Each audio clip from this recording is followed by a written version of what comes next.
Good sis.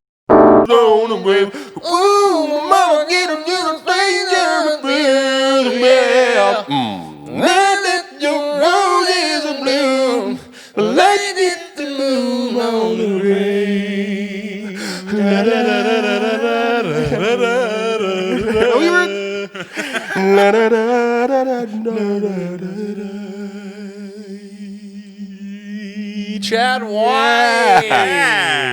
Hoagies and grinders. Hoagies and grinders. Hoagies and grinders and some buffalo wings. Make sure you're eating that mic, Chad, right up on your nog, dude. Just pull it right in close. Yep. Yo, check 1 2. Check Let's 1 talk 2. first and foremost about how luscious his beard is. Oh my God. And it's not even as long as it used to be. I saw some pictures of you. It was dirty, dude. It's real long. It used to be super long. Chad, are you Polish? No. Can you scoot back, dude? I can't see my friend Chad. Why don't you scoot forward? We need Alright. a connection. Yeah, I need to have my connection. Yeah, dude. Jules got to get real emotional on you. Yeah. Chad, thank you so much for joining us. We are joined in the studio by none other than Chef Chad White. That's literally what I have you in my phone as. Ooh. Not just Chad White, Chef Chad White. One word? No spaces? There's some spaces in between Chef and Chad. Chad, you are not only a wizard in the kitchen, but you also are a owner of many beautiful businesses, restaurants in town. You have a ceviche house called El Blanco. You have... No, it's not called El Blanco. Get it right. Try to get it. Lock it up, bro. Whose show is this? Well, you have a ceviche. get it right. You have a ceviche house called White Blanco. Ladies and gentlemen, we are just going to change our name weekly from now on. Yeah. Correct him. Please correct me. What's the name? Zona Blanca. Zona Blanco. There it is.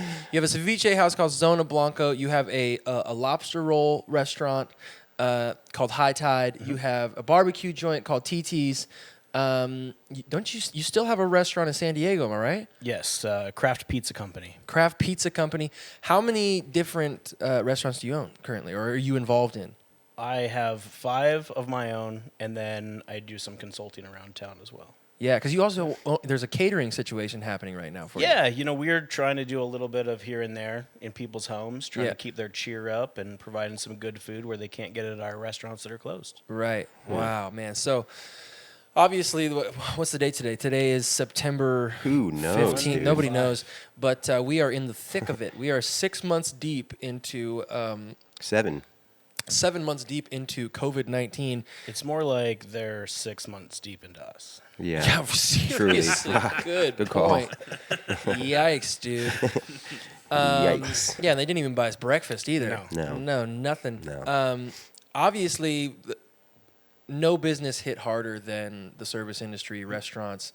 How have you evolved, adapted? Have you been able to evolve your business and to continue getting food to the people? Or are you completely on a standstill? What's your situation like right now, Chad? Well, each different restaurant has its own, struggles, right? Yeah. Its own limitations. So Zona Blanca has been closed since March. We've done a couple little kind of pop-up things here. The first one that we did was really about trying to get rid of ingredients that we had in-house, right? We didn't want food to go to waste. We're already losing money because things were crashing pretty quick, and so we wanted to find a quick way to make that happen. But then we had, people came out and really supported us. They were like, oh, we're going to help you sell this out, and we did it in a matter of hours, which is really incredible. And then we decided to do another one, and I can't remember what it fell on. There was some symbolic reason why we decided to do another day where we opened up. And I think it had something to do with just helping out with our first responders, right? Helping out the doctors, helping out the police and the firemen and things like that, that were taking care of business for us. And then we went dark. We closed our refrigeration off, unplugged everything, turned the lights out. And it's really unfortunate because Steel Barrel, who we sublease a space from, they were just, sorry guys, you guys have to close. Wow. Right? Because they were a nightclub license only. Even though they're really not a nightclub, they were forced to be closed. So that meant that we needed to close as well. High Tide 1 is located inside of a bank building, and with all the businesses that could work from home, they were. So we really didn't have the business that we wanted, right? And so we decided to close that down, and then once things got a little better, we were able to reopen High Tide 2, and we've been open since. But business is really, it's mild, right, in comparison to where we were. Sure. Where is where is High Tide 2 located? So High Tide 2 is located in the old Wonder Bread factory, which is now called the Wonder Building at 835 North Post Street. No way. It's right next door to David's Pizza and the Spokane Arena, just west of the flour mill. Wow. I didn't realize you had 2 of these High Tides. Man, those lobster rolls are You gotta beyond. get me some of those. So man. good. I mean, you just on. brought some of your ribs and banana cream puds, and I just had some banana cream puds in my Banana pud. pants from For all, having some for of all that, you dude. for all you listeners at home, puds is short for pudding. What else would it be? What else would banana puds We tried be? to just put it as nanner pud on the menu, and people were like, Is that two? Doesn't sound very is that appealing. 2 O's and a D or just PUD? Z. PUDZ. definitely, Because that'd be puds. yeah, POODZ. Trying to get them. Is there like a dot over the U? Or is that pewds? Yeah. Isn't that like Slavic? I don't know. I was just wondering how you'd spell it. Man, so like, let me ask you a question. What's the first response that you have when this all hits? Like, you're an owner of 5 different restaurants. You're just like, what do you do? Like, where does your head immediately go? Is it panic mode, or are you like a cool, calm, collected type of guy? Like, where do you go? I am all the above. Yeah, I think oh shit was the immediate response. Looking at your business and watching it cut into a quarter, Wow. you have to really start thinking about what you're going to do next, right? And the first thing that comes to mind before our customers, which we love so much, is our staff. Yeah. How do we navigate the situation? What pivoting do we need to do in order to make this work?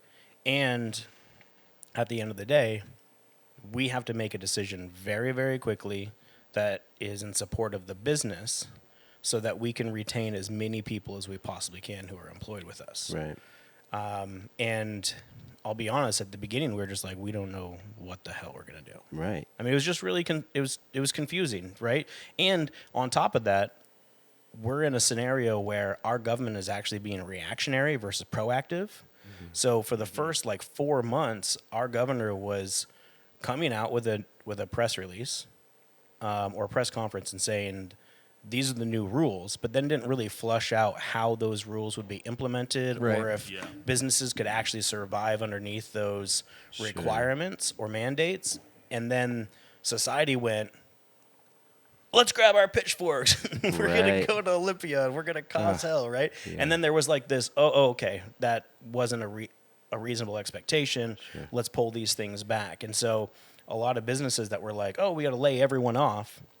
Then we're trying to invite their staff back to work because there was a reverse in the mandate, right? And that became very difficult for businesses to operate because at some point you start to lose the trust of your staff, right? And then you have this big flood of income that comes in for them off-site, right? From the government where they're giving them X amount of money, which they should, right? They should help support our society.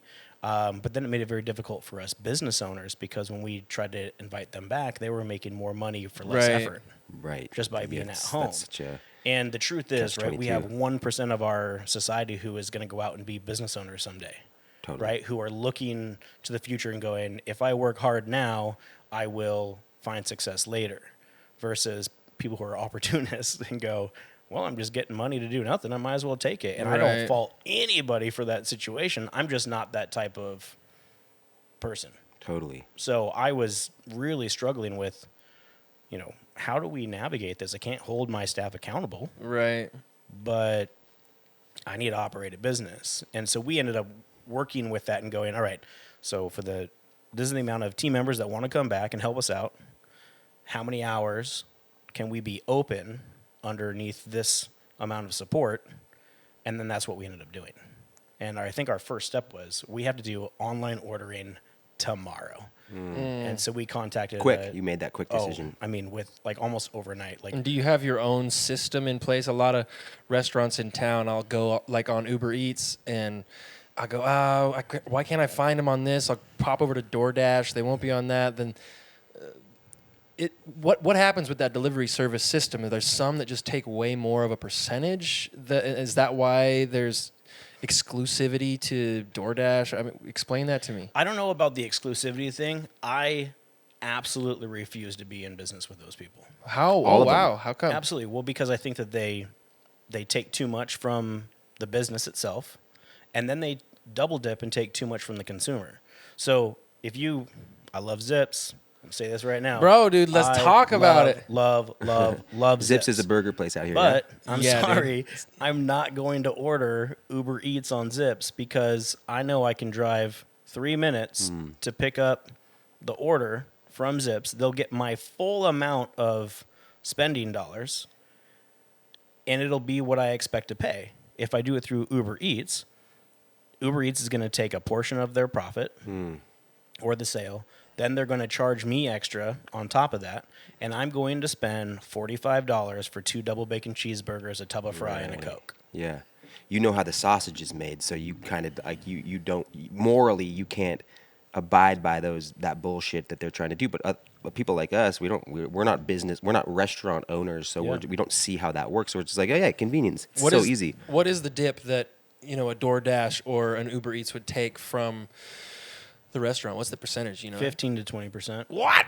Really? Yeah. You guys Upwards smart? of 30, They're taking Yeah, it. so then you see the businesses on said platforms charging way more than they typically would because they have to offset the percentage that they're taking from them. Restaurants typically operate at an 11% net profit. Crazy. Or lower, right? It really just depends on how well they operate their business or how well they're swindling their customers.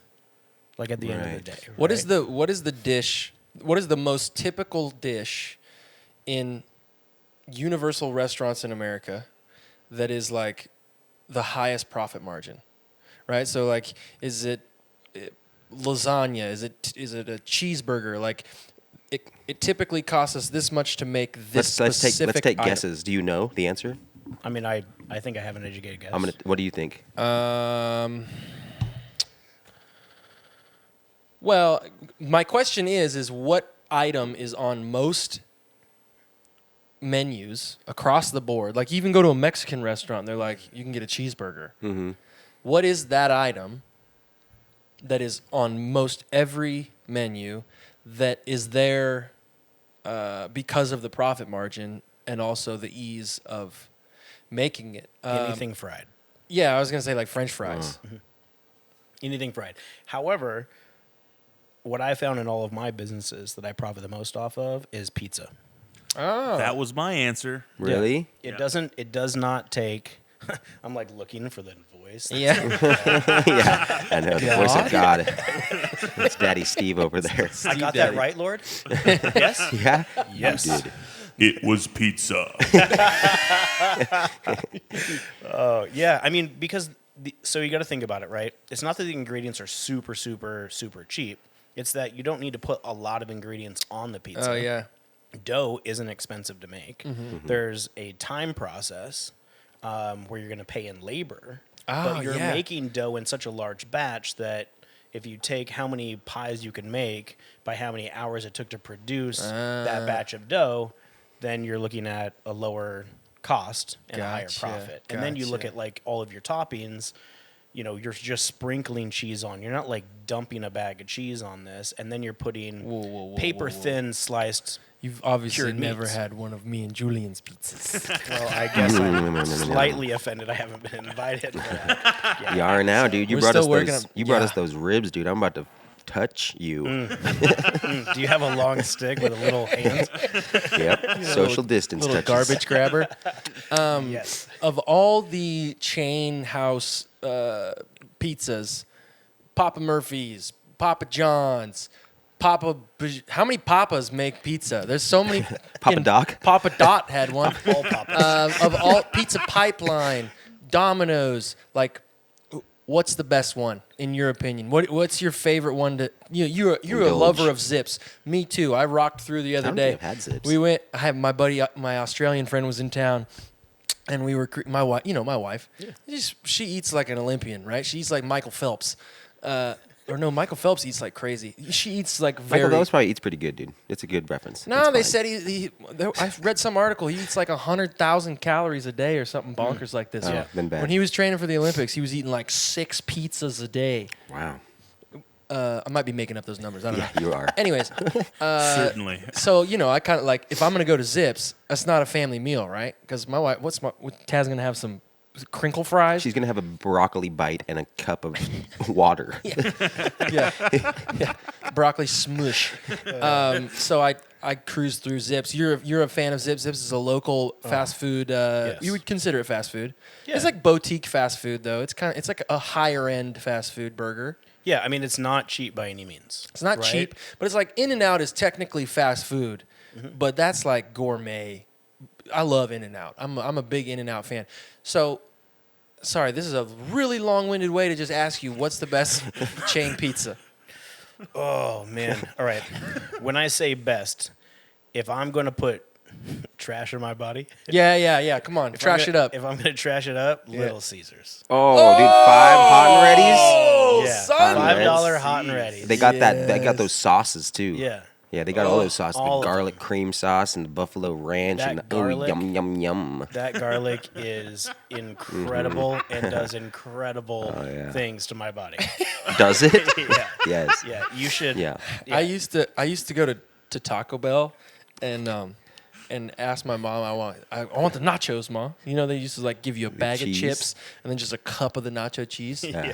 Wouldn't touch the chips. Just Just finger fingered scooping the nacho cheese. gross. Oh, Yeah.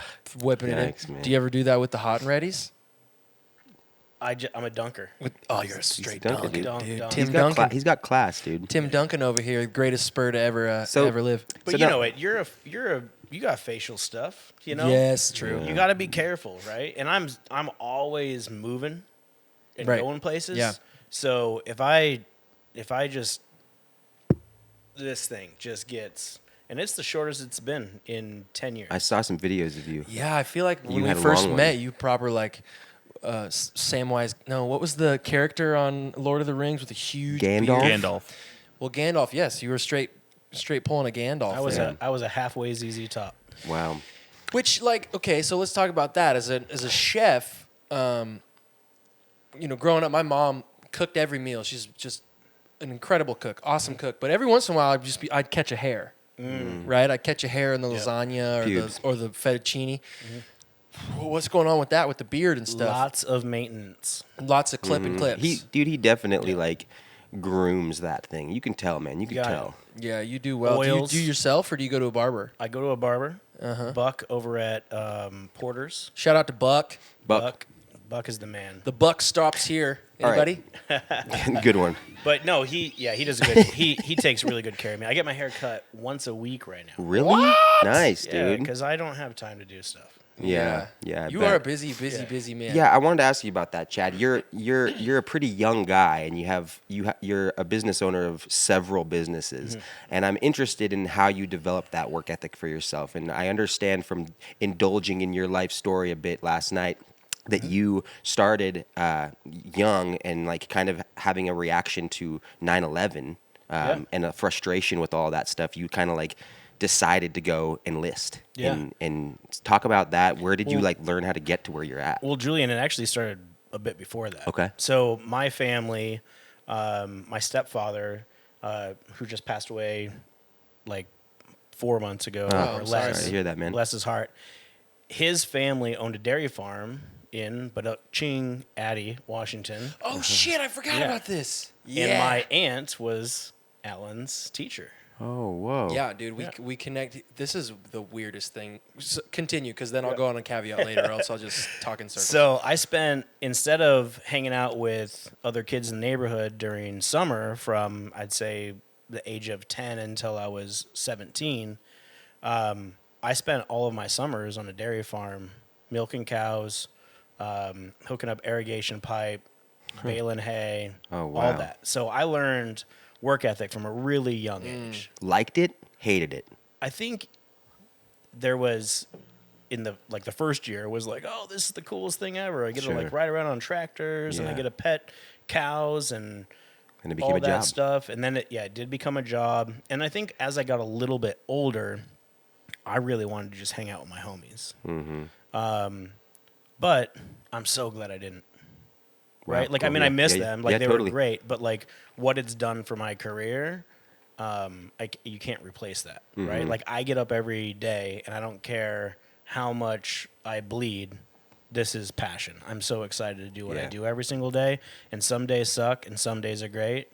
And most days are great, I'd say. Right? Like, you make your day great. Mm-hmm. Yeah, You get to choose it. totally. So, yeah, and then 9/11 happened, right? And that was tragedy. And I woke up. My stepbrother was sitting next to me, and he showed me a lot of what was to be done on the farm. And he had a great amount of work ethic and just a good like mini mentor for me. And he couldn't go in the military because he had pins in his ankle from playing sports. This is your older brother? My older stepbrother, yeah. Okay. Wow. And I just looked at him and I was like, dude, this is messed. I don't know what to do. I think I'm just gonna go down and check out the recruiting office. And what were you, just 18? I was just 18. I wasn't just 18. I turned 18 in the November before. Uh-huh. So I was more the older group in my class. But I had just graduated high school, and I was just like, shit, let's go. And so I showed up, Really? and I was thinking like, And you had no intention I'm of ever going. being in the military before this Never. moment. Not one time. Not one time. I was looking at like some tech school, right? Like DeVry or maybe MIT, but That's- probably couldn't get in, especially when you hear about my ASVAB score and why I became a cook. I want to hear about it. So I went down to the recruiter's office, and the shortest line was Navy, and I knew myself good enough that I stood too long in a line where everybody's talking about going and killing and maybe dying. I talked myself out of it. So I joined the Navy. And did you have any, did you consult with your folks before you did this, or did you just gotta dive in and just make this impulse? I went straight to it, and I actually ended up going to both recruiters, Navy and Marine. And my mom, she was like, you should probably choose Navy. Why did she say that? Just because she felt She didn't want to lose a kid. a higher chance of survival. Yeah.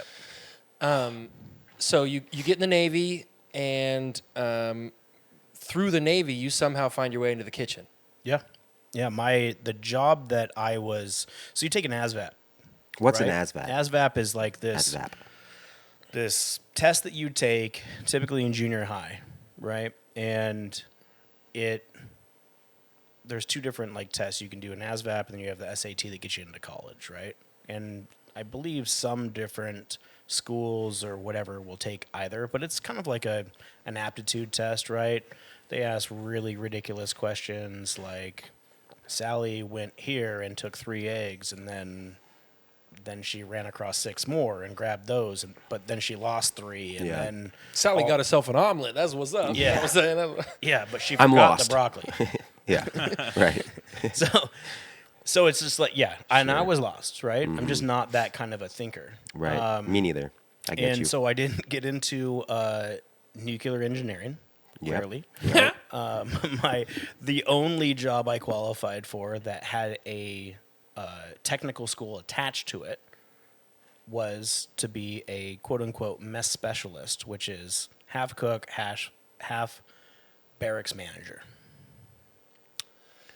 Wow. So this score, you had taken it previously to enlisting in the military, or they give you this test once you're already enlisted?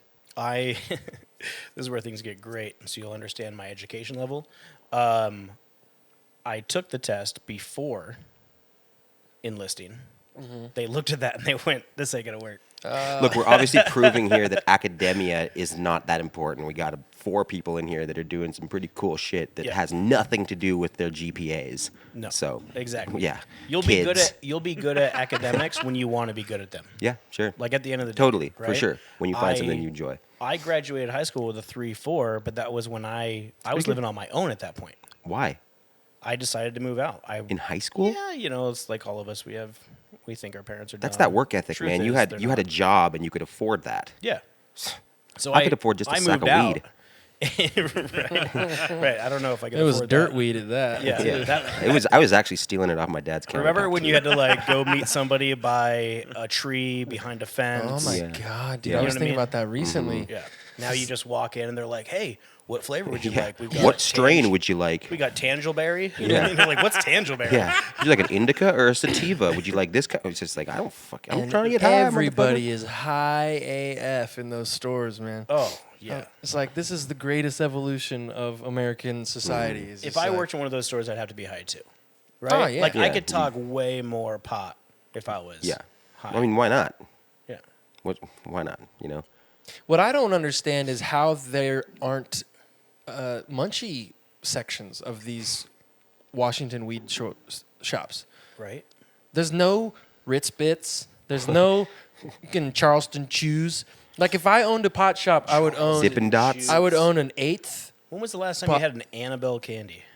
What's an Annabelle I don't candy? know about that stuff. Annabelle was the name of a chocolate or candy producer that created the Charleston Chews. Wow, I don't Oh. think I've ever had one. I mean, I had only Char- know that because I dated an Annabelle once. Okay. she made pointed out. sure to point She was that out to you. like, "This is the only Just good so you Annabelle know. thing. Yeah. Everyone else that's named Annabelle is a doll and will murder you." Oh, jeez. Yikes. Yeah, that's the interesting part about those cannabis shops is that it's I mean, rooms the size of this attic, all weed, no chips. Yeah.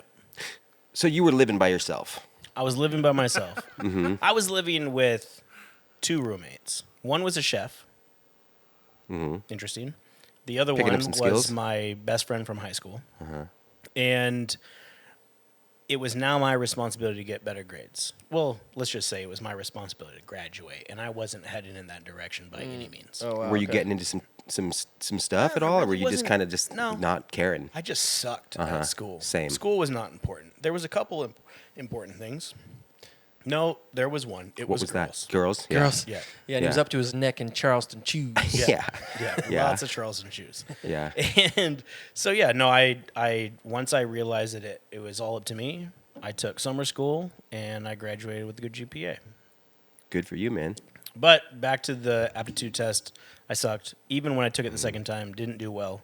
I scored the lowest possible score I could score to get into that rate, which meant then I have 2 choices. I could either be a undesignated person as a seaman, a fireman, or an airman, right? Which basically you either put out fires, chip paint sides of boats for 3 years, and then you can take a test to then take multiple tests to get into a rate. Wow. So I said, all right, I'm just going to be a cook because I'm going to go to a trade school. They're going to teach me how to be a cook.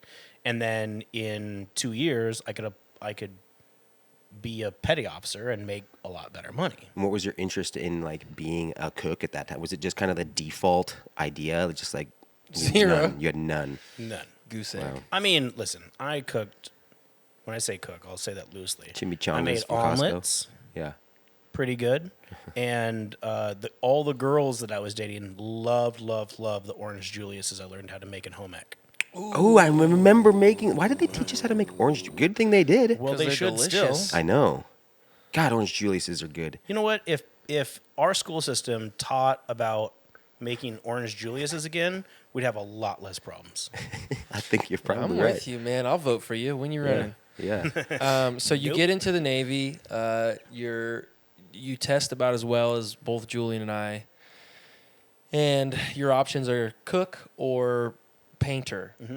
You go the cook route. I choose cook, man, all the way, and I hated it in the beginning. I hated it. I remember a vivid conversation with my mother. I had gone through culinary school. I came back, visited, then went to, which was really exciting, right? Culinary school was cool. I was learning things. Yeah. I learned that I could be a good cook. Then I went to my first duty station. Oh man, there's so much juice in here. Please, How dude. long was culinary school? So like the Navy goes, you're going to be a cook. They send you off to a Navy culinary school. Yeah, it How was long is that course? It was about 6 weeks, so not like a real culinary school in civilian life. Yeah. And is that in San Diego? Where is that school at? This was in San Antonio, Texas, at the Lackland Air Force Base. Lackland. Okay. Now they send them to Kendall College in Illinois, which is an actual accredited culinary school. Okay. So the people coming out of boot camp going into culinary school have far better training than I did. So now that it feels like in the last 10, 15, 20 years, food has really had this surge in people's attention, right? Mm-hmm. Like the food that we're putting in our bodies, the attention to detail seems to be just a lot higher than, at least when I was like 5. I grew up near Addie. That's like Yeah. another random connection that we have. And, we didn't have really any proper restaurants in the town I grew up in, but now it seems like in the last 15 years with the celebritizing of chefs and cooks, has it also changed the mentality of the military? I know it's changed like school lunches, we're trying to take better care of our, what we're feeding the younger generation. Are we as a country trying to feed and nourish the troops a little better? Do you see that happening? Yeah, actually, when I was in, they were really big on making sure that we understood how many calories we were providing our troops, right? Okay. So there's two things, right? There is morale. Right. And morale is almost far more important than health. Okay. Because if you have soldiers or sailors who are on a ship and they're out to sea for 45 days without hitting a port, they're getting a little stir crazy. God. They need to have quality food that makes them feel good. So when we start to see a lot of issues happening on the ship, the captain will call down to the food service officer and say, dude, pull out the sticks. People are losing their shit. Wow. Right? Because people are just, that's how it is. You have a good meal, you feel good, you want to treat people great. You have a bad meal and you're like, F everyone. How big are the freezers on those ships if you're out for 45 days? On an aircraft carrier, they are massive. We're talking, man. Give us in square feet. Can you give us like an estimate? At least as big as the Zephyr Lodge. Wow. Oh my God. Like one Really? floor, just massive, right? Like they'll bring in pallets and pallets and pallets and pallets of food, and they'll load them in according to how that food will be utilized. So it's very well done when it comes to logistics. Yeah. But they'll bring in 24 semi trucks. Wow. Jeez. Frozen food semi trucks and load out these before we just go out underway for even 3 or 4 weeks. You got 5,000 people on this Right. ship, Jeez. fully loaded, right? It's so crazy. And they're feeding them 4 meals a day. 4. Yeah. So They're we big have, boys, dude. You have And breakfast. girls. Are there right? girls? You have lunch, and then you have dinner, and then you have mid-rats, right? And mid-rats is for the people who are working through the night, right? They have the midnight shift, Mid-rats. Gotcha. right? But then there's also a touch and go that's 24 hours. It's a salad bar with hot dogs, chili, Wow. and some other crap that's not great for your body. So are you landing on your feet at some point in this experience? I know we were talking a little bit earlier just about the pay, and you were also involved in a relationship at this point who would soon become your wife and mother of your children, and you Yeah. were having a baby on the way. Yeah, so my first year in the Navy, I did a couple things. I dislocated my knee while I was at my first duty station, the USS Benfold. I went to the submarine base, and I had a full reconstruction of my knee. Oh my right? God. So I was stationed on shore for about close to 12 months, right? Almost a full year. I went through rehab and whatnot. During that time, I had bought a car. At that time, also, my pay was $10,400 per year. Living in San Diego. That's, Now- that's in about San Diego, that's about which the is annual inexpensive. salary of every Live at the Lodge. How good's this podcast employee? You're making that much? Did I just hear God say he's only making 10,000? Dude, even God's I affected wish. by COVID. So yeah, no, I was in a rough spot, and I took a second job while in the military, which is not Wow. exactly okay. Why? But I Because did of it. conflict of interest or something like Yeah, that? well, I mean, if you get like called to duty, you have to just like walk off your job. Like I'm government property at this point. Right. I don't really have a choice in the matter. I signed it. I agreed to it. I need to be at work. So I worked a second job as a front desk supervisor at Shelter Point Hotel and Marina in Shelter Island in San Diego near Point Loma. And I met a girl, and I'm lactose intolerant, by the way, in case anybody was wondering. I would buy ice cream every day Why? to talk to her. Ah, what a sweet heart of a man. And then I would just give it to the gals who are answering all the PDX phones. I was like, you'd eat it in front of her, dude. Yeah. That's savage. Oh, yeah. Feels So- like that. Feels like that episode of oh man, what's the movie? The Ben Stiller movie Oh with yeah, where Polly. he eats Along all, Came Along Came Polly. Polly, where he like, eats Yeah. all the You remember hot this? food. He goes out to the Indian Shits his restaurant. And he's pants got hard. irritable bowel syndrome. He's just sweating. It's delicious. Yeah, the things we'll do for a cookie. Yeah. So yeah, I had bought a car and I needed to pay for it, and obviously the income that I was making from the military wasn't going to take care of that. What kind of car? It was a 2004, Nice, I dude. believe, a 2004 off the showroom S10 pickup truck. Why was No, that a priority? Why did you- 2002, sorry. Wait, so you bought a car because, and then that's why you had to get a second job because you had to pay for the car. Why did you even need the car? Because I want to go You places. wanted to Nah, dude. show chicks that you had a car and get them ice cream and have a car. I mean, it was. Here, I bought you an ice cream I car. don't Now know. hop in my I don't know truck. how. Like, I know living in New York, the I don't transit have- system yeah, is like, sure, yeah. like that's what you do, right? right, Like that's not. right. You just didn't could- have a car, you You could needed be one. sitting Right, on a right. trolley or a subway next to somebody that makes $1 million a year, Right, right? yeah. Or somebody that makes like It's like $5 me, a year. dude. Yeah, exactly. Right. Totally.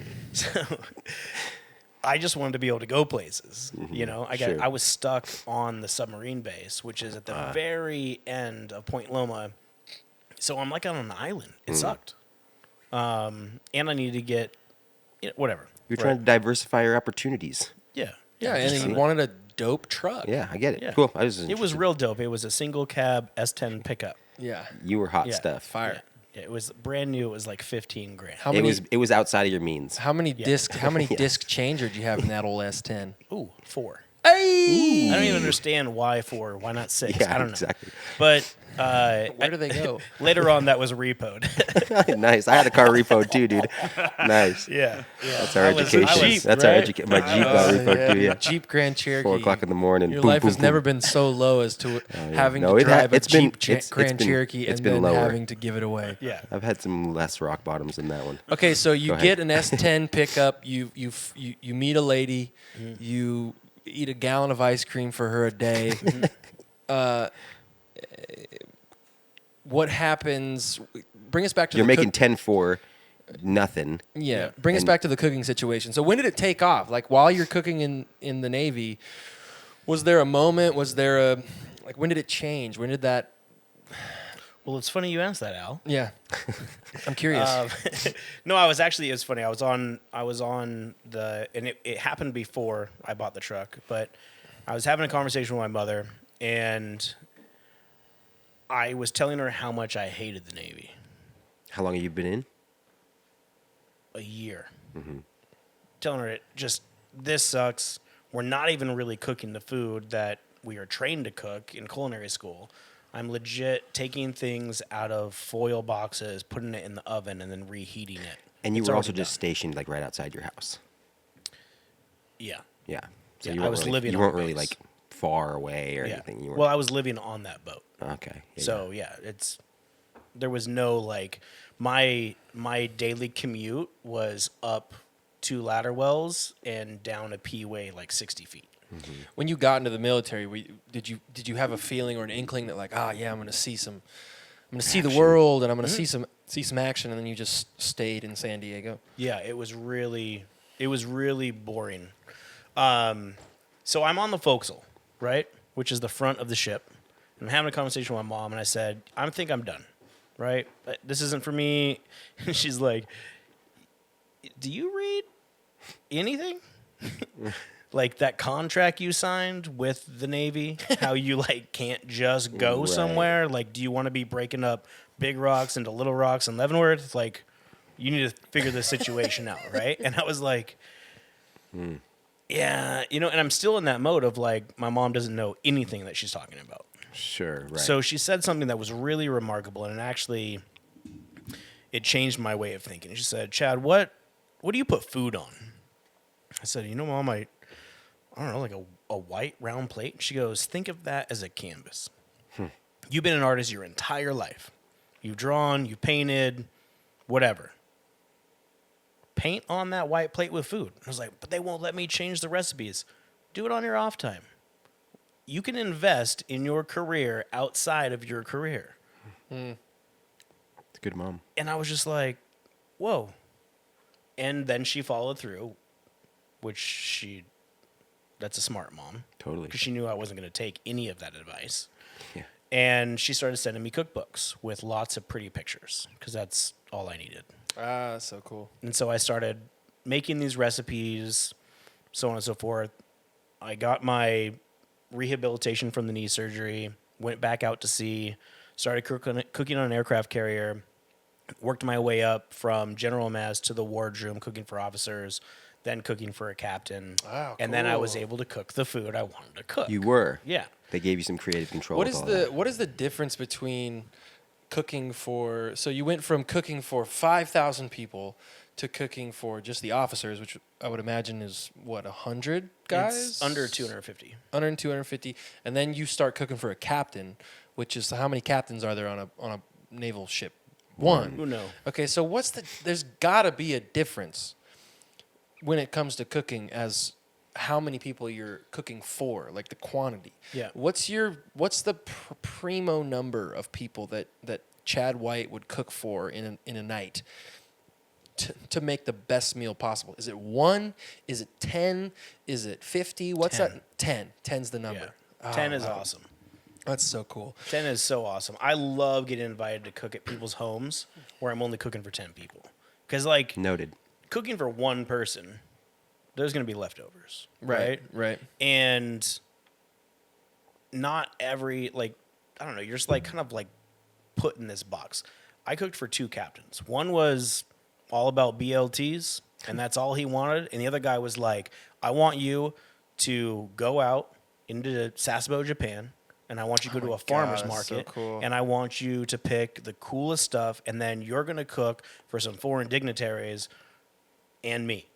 Wait, back up. When did you start going and traveling and doing all of that and getting to that place? Well, Like just- you just started going out and When and- we Just when on we the boat pulled and into boats on there. when we Right. pulled into ports. yeah, and he was sending you out, huh? Yep. Wow. Dude, that's so rad. Yeah. So, of all the places that boat went, right? How many different places did that boat port while you were cooking for that captain? Rim pack was 5. Of those ports, what were the ones you enjoyed the most? What ones did you remember most? Could you give us like any stories of those specific places all over the world where you're like, oh, this farmer's market was really incredible? Perth, Australia was rad. Ah, yeah, cool. we just had an Aussie in here Yeah. right before you, man. Good Perth, people. Australia was really, really cool. Japan was cool because there was things I'd never seen before. Right. You know, Like what? sea cucumber. That was weird. Yeah, this is a slimy little bugger. Yeah, and I ended up cooking that later on in my career, like fast forward 10 Wow. years afterwards. Yeah, there's a lot of weird things that were there that I like nowadays. I'm like, hell yeah, although I've ate all that stuff. That's great. Hello Kitty but back pickles. then I was just like, Would people put this in their mouth? do you think that you would credit those experiences for kind of giving you like a culinary experience with being able to kind of go out into the world and pick out different ingredients that you had no clue as to what they were? And also maybe even the captain that was like giving you that free reign to kind of go out and choose stuff for him. It did, and it helped me have less fear of those items. Like as a kid, my mom would come on the show and be like, "This kid would never eat anything green.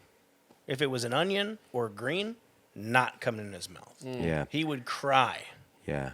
And then I was in foreign countries, like picking things up and tasting them and going, oh, that's interesting. And it was giving you, and then you doing kinda- research. Yeah, it was giving you like a new palate. He was kind of like, or like at least developing your palate. Absolutely. Yeah.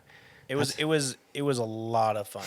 I loved doing that. But that was just like a blink compared to like everything that happened afterwards. Yeah. So I'd like to pick on this a little bit more because your Excuse mom, me. you said your mom was maybe that ignition initially towards a love of cooking, and it came from her giving you like an artistic bend towards the presentation, essentially, like make the plate your canvas. And I don't cook a lot, Chad, but I've been recently getting into it during COVID. And there's two elements of cooking that like I'm really excited about. And I don't know if that's just the performer in me or what, but presentation and quantity are two aspects of cooking that I'm really interested in. Was it presentation that really brought you over the fold of like, oh wow, there's this whole world of, not only is our ingredients endless, right? But the way you present these ingredients, right? So as a musician, there's only so many notes you can play, right?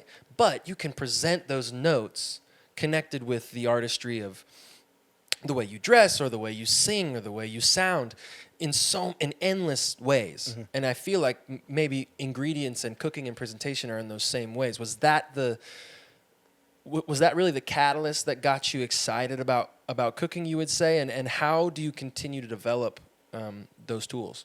So presentation was the first thing that I focused on. Ah, okay. Right? It was all of it, like it had nothing to do with flavor. I Okay. was putting together beautiful plates that taste like a bag of punched assholes.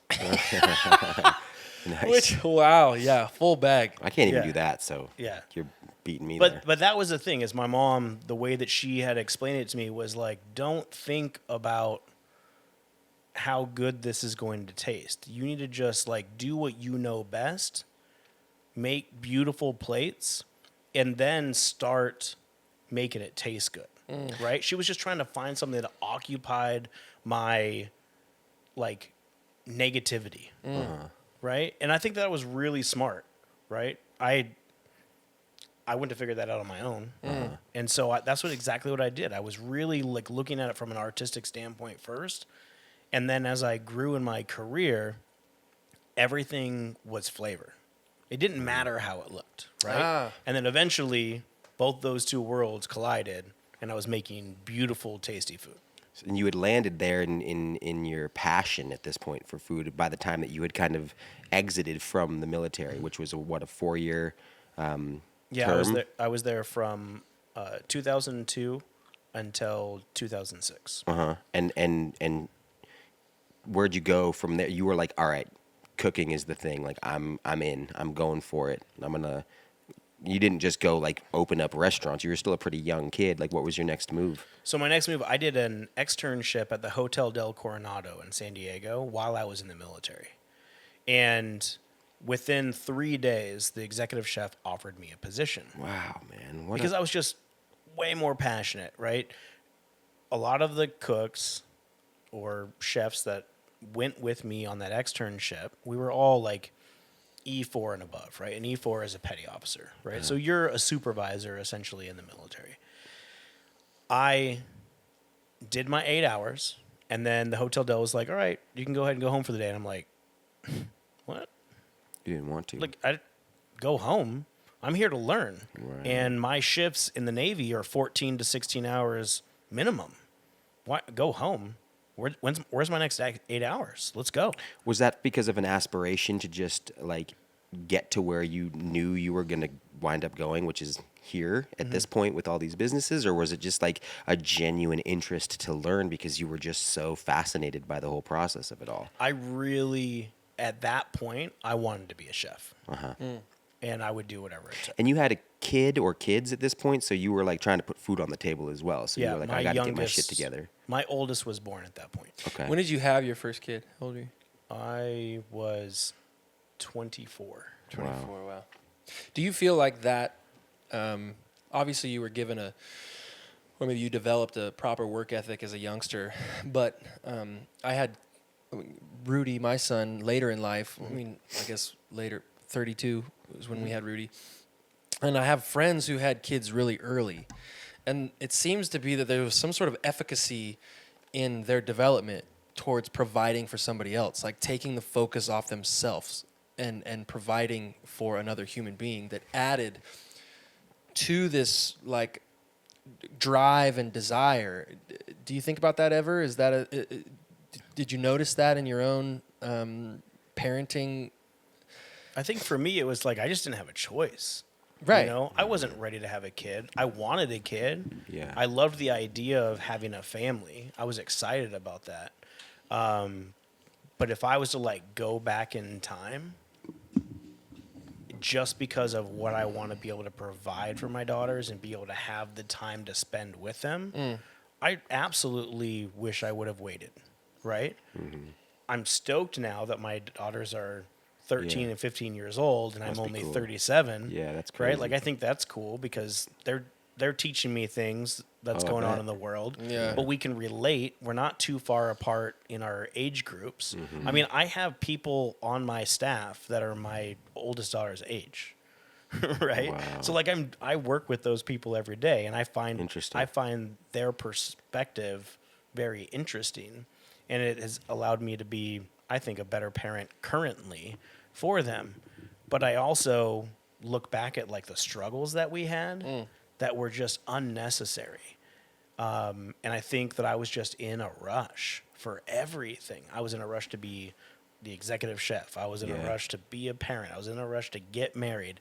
You know, I wish I would have spent more time when I was in the Navy, like going out and experiencing all the places we went to. But I was just experiencing the bottom of a bottle. Yeah. Right. Oh, It was yeah. like, and it wasn't like I was depressed. It was just like, Yeah. yay, land, let's get hammered. Yeah, totally. So For I didn't sure. even see half of what I should have saw, Yeah. you know, until I was well into my 30s, and then I was able to travel because I could afford it, right? And then I was making the decisions to go to those places to learn something specifically. Right. So at that younger age, having children, it kind of like stopped life in a way.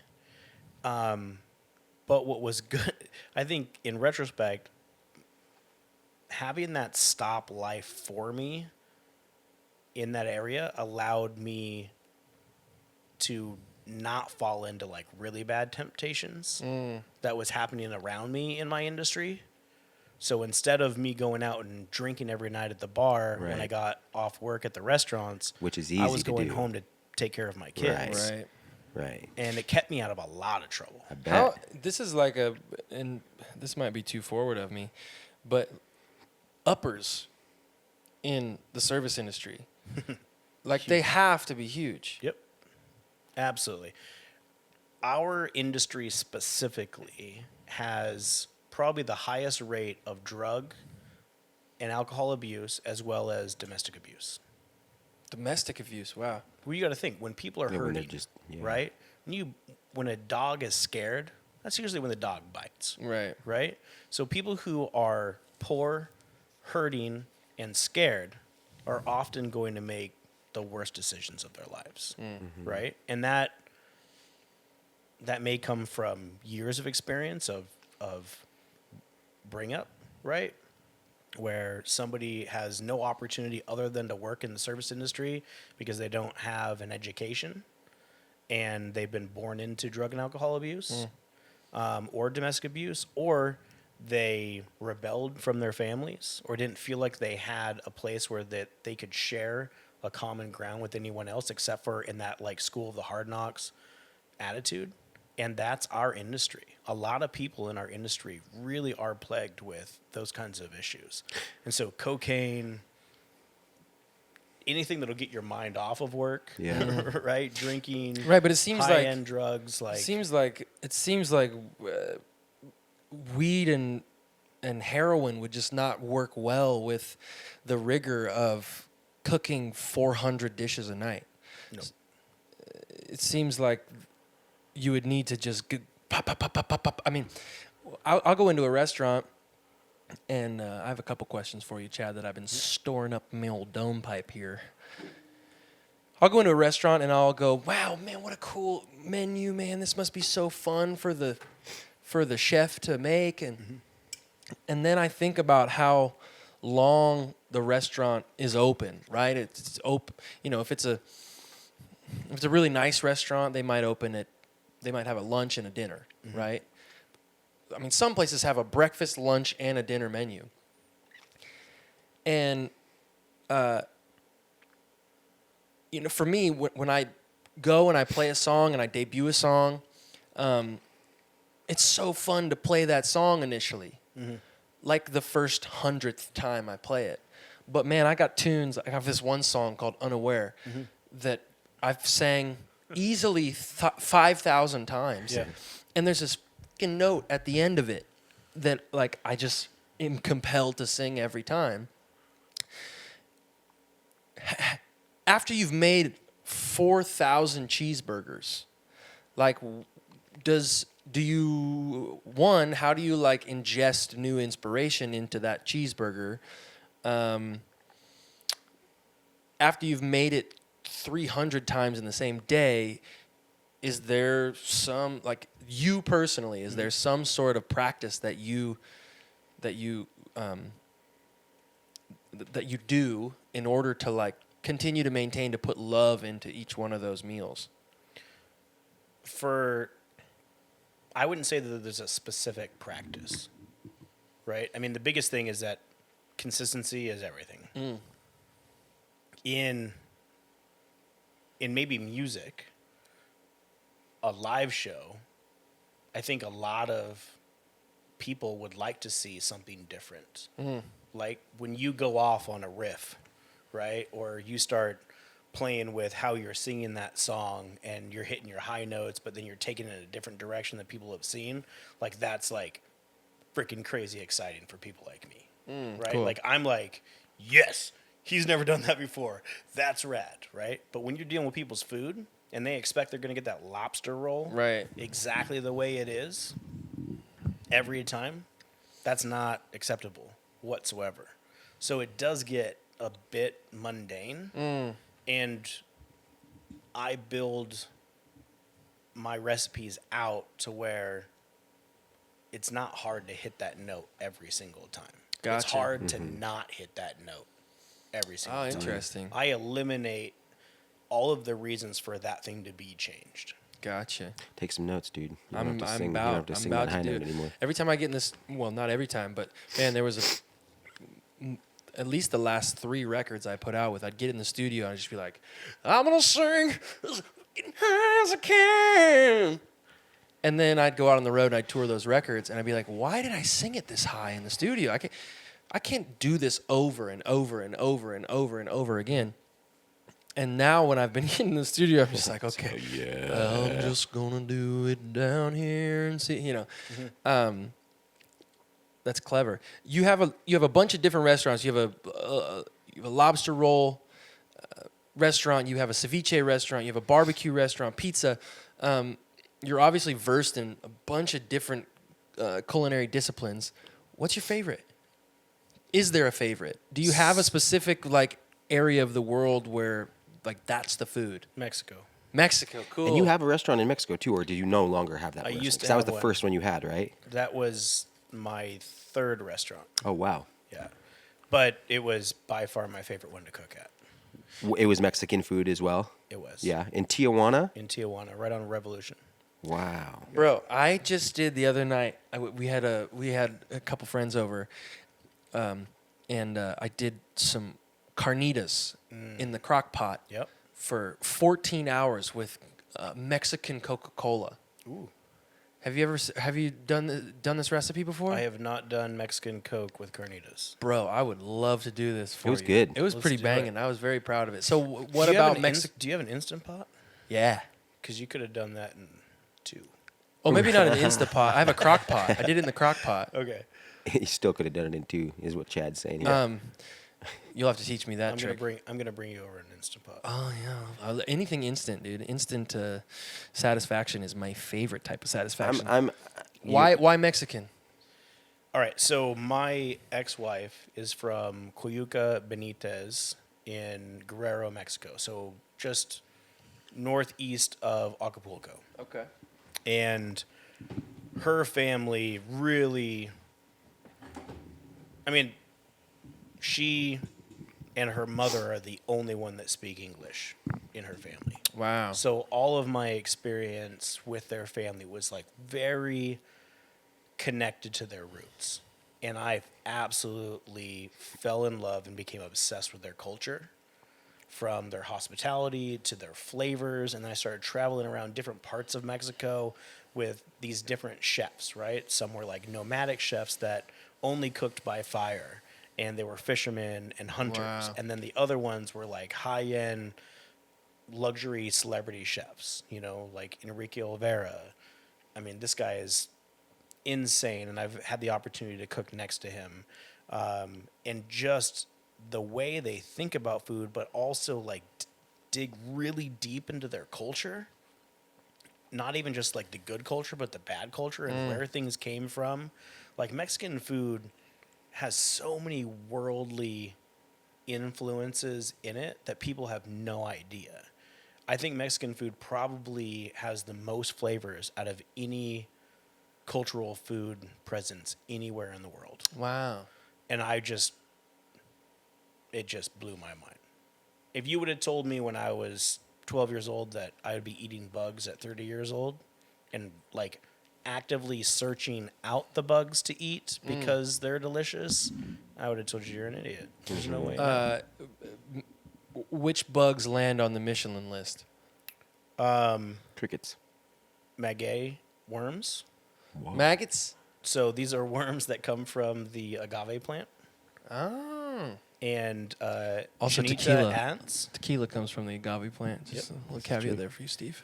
They have ants. They have ant larvae, which are called escamoles. They're the eggs from the ants, and they're cooked in butter with salt and pepper, and they're delicious. They taste kind of like a Parmesan version of cottage cheese. Wow. Yeah, crazy, Interesting. right? But I didn't know about these things. I mean, I'm like in Guadalajara or Tlaquepaque, and like eating grasshoppers out of a bag, you know, like Wow. kippered snacks, and they're delicious. Yeah. But it's like I just didn't know anything about this stuff, and it was just insane. And so I started applying those flavors to my food, and that's when I found my flavor, where I was most It's like inspired. finding your creative voice. And I love seafood, so mixing Latin flavors and seafood together was my perfect recipe. When I first went to Zona Blanca, Zona Blanca, we were shooting a video for this charity that we were doing together. So we know each other in all these really weird, like, different pivots, right? Yeah. So your aunt was one of my high school pottery teacher. You went to high school with my sister-in-law. Yep. We were playing a festival in San Diego, and my organ player Greg was he's a really great chef. Yeah. And he was doing, I don't know if A demo. A demo. There you go. Yeah. And you randomly got asked, "Hey, do you want to do this demo with this musician? He needs some help." Yeah. And you came. I think I sang a song during this time, and we met there. And then you're like, "Oh," and then we found all that. Oh yeah, I grew up in Addie, and it was like the most weird, different connections. But when I went to Zona Blanca, we were shooting some promo for this charity event for the Grayson House, which is a nonprofit in town that helps young pregnant teens who are don't have a good family situation. And you made me a bunch of different dishes from your shop, but there was this one dish that was like Doritos and gummy worms and talk about this dish. This was like I brought it. You put it in a to-go thing. You put them all in a to-go thing, and I brought them home. And I remember my best friend Paul and I were like building something. And I'm like, dude, I got all this stuff. And I opened it up. Boom, delicious. Boom, delicious. Boom. They were all delicious. But then when we opened up the last one, it was like, is this a joke? Not a joke because it was delicious. It was seriously delicious. There was gummy worms in it. Face value was like, what the hell? Exactly. Yeah. I was like, what is this thing? Talk about that. Where was the inspiration of what is this dish and where did you? So I had this cool opportunity. I don't know how I landed it, but San Pellegrino puts on this thing called the 50 best restaurants in the world, right? And they have them separated into categories of Asia, Latin America, and the world, right? And I was invited as an influencer because I had a decent following on my Instagram to go to Mexico City and basically tweet Instagram and Facebook everything that was going on as a tastemaker, essentially. And so I got to go to all these crazy restaurants every single day. I mean, I probably packed in like 12,000 calories a day. Hey, dude, pulling the Michael Phelps. Yeah. But I wasn't doing breaststrokes. I was crawling because I had so much tequila in my body. Yeah. So I went to this restaurant called Quintanel, and the chef at the time took, I think, number 4 best restaurant in all of Latin America in Mexico City. Wow. And his name is Jorge Vallejo. And his restaurant is fine dining to the max. And I may have smoked a little something before I went there. Was it salmon or? It was salmon, yeah. I was smoking salmon. Perfect. I brought smoked salmon from Spokane. And Delicacy. I was still quite hungry because the meal that we were having was micro courses, but it was like 12 different courses. And so I went outside and smoking a little bit of that salmon, and I see like this line of people, and so I just, I'm curious. I wander down this pathway, and we're in a pretty elevated part of Mexico City, and when I get to the line, it's every type of human being,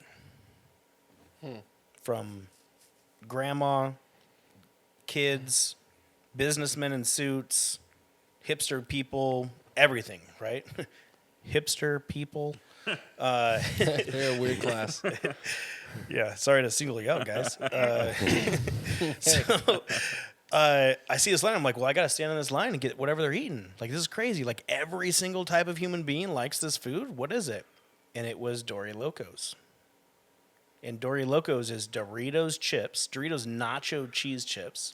Which I think is the greatest Dorito chip of all of them. Yeah. Like that's the free throw, the lay-in finger roll of chip. I will agree with you. However, the people who love Cool Ranch will knock you totally. out. They'll fucking punch you in the dick, dude. Yeah, well, they can all just fall off a cliff and eat their own shit. Yeah, Yeah. perfect. Truth. I'm a Cool Ranch guy. Get out. Get out. Take a walk. Sorry, continue. No, Cool Ranch are dope. I like Cool The Ranch. audio can run itself.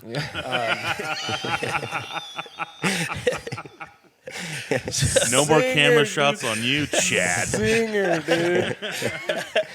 So I get up there, I place my order, they give it to me in just seconds, and it's Doritos nacho cheese chips, gummy bears,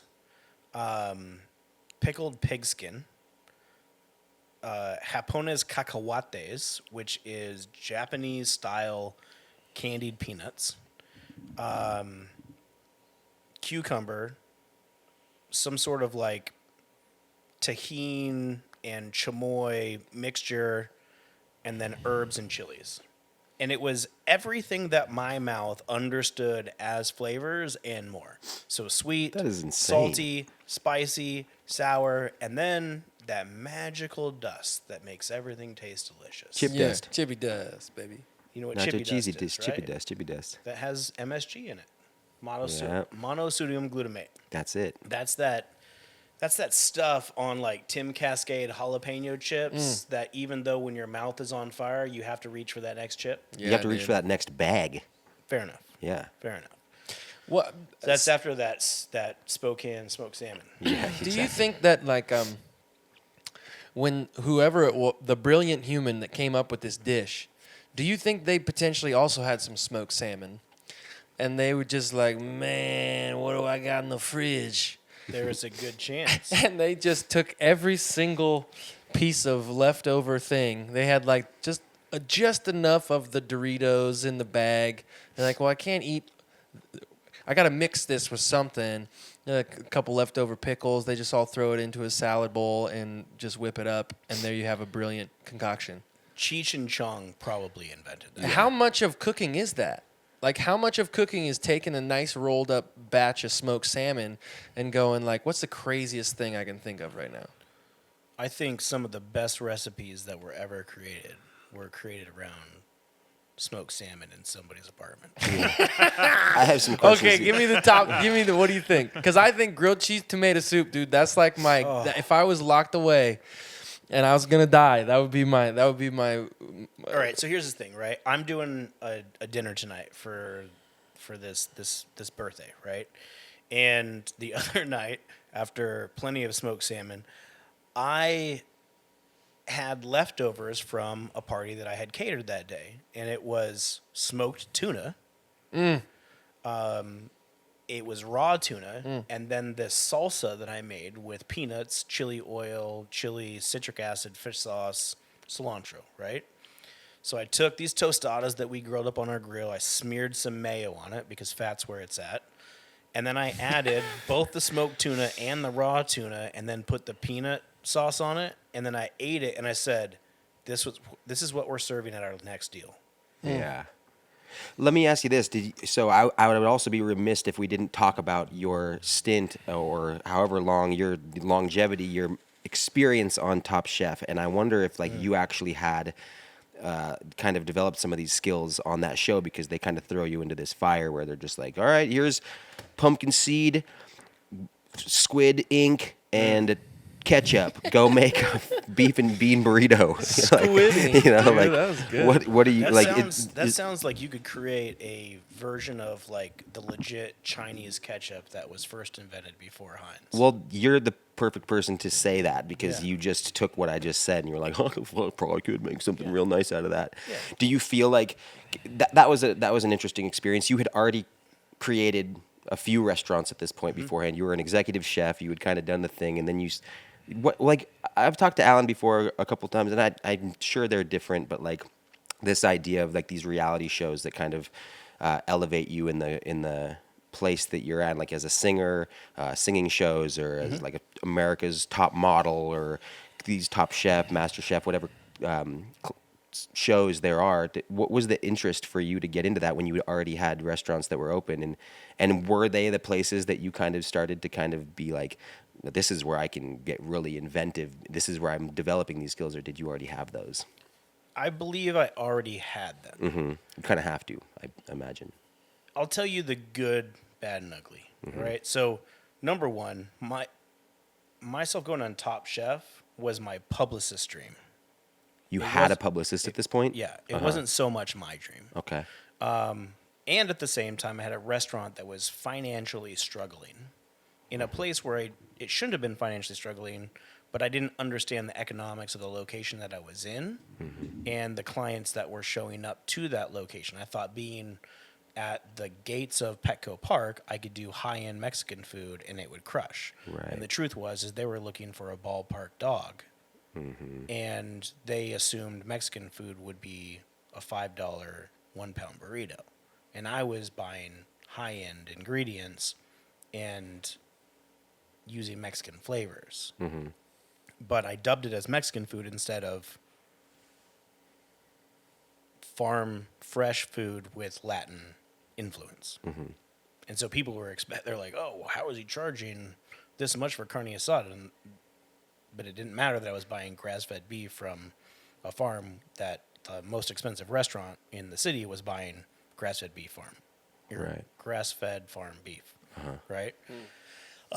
So I had to make a decision. What do I do? Can I go on the show? Will the show help me?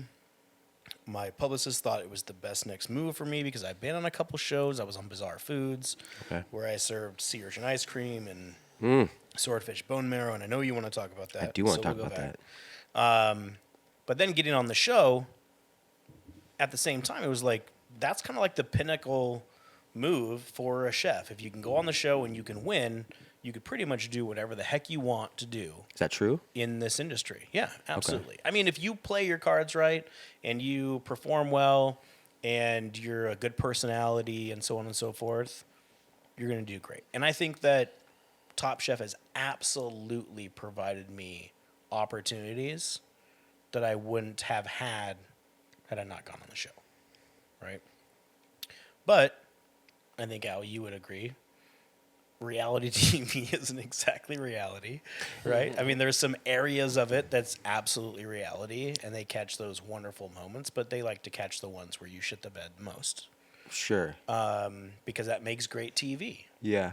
Did this person just blend up tomatoes with a sticker still on the tomato? Uh-huh. They did. Idiot. And we got it. Yeah. And then everybody in they're the country thinks that you're the biggest fail. piece of shit for blending a wrapper up in your sauce when you only had like 13 seconds to make the sauce. Right. Right. Immediately we have couch critics, is what I like to call them. Sure, yeah. The best kind of critics. It's kind of like Yelp critics. Yeah. Worse. Yeah. I love Yelp critics. Yeah. You guys could read my Yelp review responses if you want. That's a good show. Do you respond? Oh, yeah. Nice. Only when I have a good response. Yeah. Right? Like, I'm not just going to be like, oh, you're a tasteful jerk, dude. Right? Yeah, like, yeah. I'll point out. Mm-hmm. I will use what I think are my smarts to try to outsmart them and do it in a very passive-aggressive way. Mm-hmm.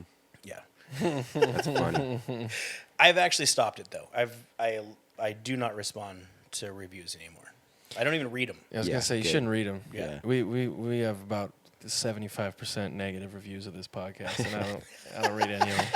I read them all, man. Julie I'm still down in the bottom. Julie stays up till 4 a.m. reading them every night. I'm just I crying. hope this is the worst reviewed one. No, it'll be great. No, this is going well. And then I'm gonna comment. Okay, so you decide to go on Top Chef. You were kind of giving us the good, right? There's some opportunities provided to you that otherwise would not have been given. However, there's an aspect of the thing about like reality television, right? It's like actually two words. It's like the music business. A lot of people go, well, it's a music business. It's not just music. It's business. And it's music business. And you have to there's a relationship between the two. Reality television, there's an element of reality, right? But it's television. Yeah. You need I would imagine as a producer, you want fighting and bickering, and you want the train wreck, and you want people blending, tomatoes with stickers on them. Yeah. My experience with those shows, I've had positive experiences with them because I've never gone on them. Other than I was a guest celebrity mentor one time on American Idol, which was a great experience. That was awesome. Did you have to sign any sort of crazy give your life away contract? Because that's always what all my friends who have ever gone on those shows are like. They might give you an opportunity and put you in front of a lot of people, but you sign your life away. Yeah. So the bad experience is you're gone for 7 weeks with zero pay. Oh my God! Right. That's how long it takes to shoot the whole show. 7 weeks. Zero pay. Well, and let me correct myself. You get paid as a SAG actor. The minute you get kicked off of the show, they start giving you per diem. What? And it's way more than what they were spending on the food for you on the show. What? I don't understand how Top that Chef works. should realistically be serving the best food to these chefs, and we eat dog shit. Oh, bro. I wouldn't. I don't Chicken even, I'm not bones even and- an animal person, and I wouldn't feed someone else's animals this food. Jeez. I am. I'm glad that you are that considerate of other people's animals. I am. Yeah. I mean, they're not mine. So So they gave you shit food. They didn't pay you. You're gone for 7 weeks. Yep. And then they can make a mockery out of you, right? Some people, I was lucky, right? I played it very even keel. Do you were happy with like the performance that came across when you watched the show? Yeah, I mean, Okay. I was upset that I got kicked off when I did because I didn't feel like I got kicked off in a reasonable manner. I never cooked a bad dish on the entire show, and I think every judge would agree with that. But when you get down to only 9 people, and all 9 people are cooking great dishes, and your dish may be better than somebody else's, but you didn't exactly follow the rules on the deal, or you weren't able to follow the rules, and you got kicked off because of whatever reason, you have a little bit of frustration with it. I'm sure it becomes a little political too at that point too, where people are like, they're presenting a certain thing that they want to like offer to the audience, so that the audience can kind of like get excited and It's all stay about with. ratings. Yeah, It really is for all sure. about ratings, right? For Like sure. at the end of the day, people have to buy into it, and if they're not tuning in, they got to figure out why. Yeah, yeah. And I did put up a pretty big stink about a few things, and I got quite vocal. And I think that really was the demise of myself being on Top Chef.